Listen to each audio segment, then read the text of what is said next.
So yung mga bossing, pangarap ko to na ma-parking tong motor ko na to dito sa bahay namin.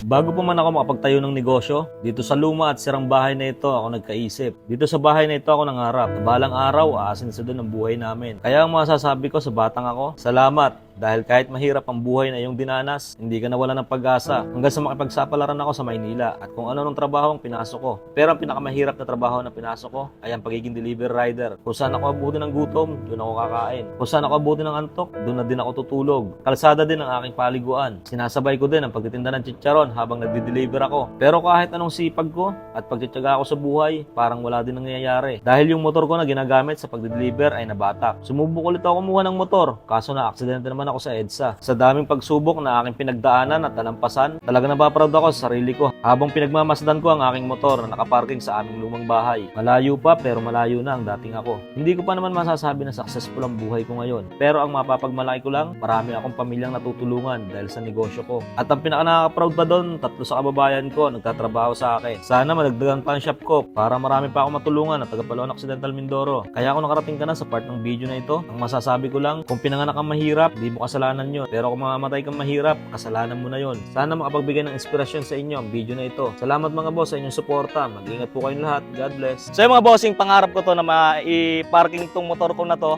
dito sa bahay namin. Sabi ko nga, kung pinanganak kang mahirap, dapat hindi ka mamamatay na mahirap. Kaya tinatrabaho ko lahat. Ginagawa ko lahat para umukay buhay namin. Kaya dito ako nakatira dati. Kilalang-kilala ako ng mga taga-lugar namin.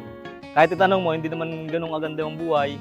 Medyo mahirap, pero kinaya kong pumunta sa syudad para maghanap buhay.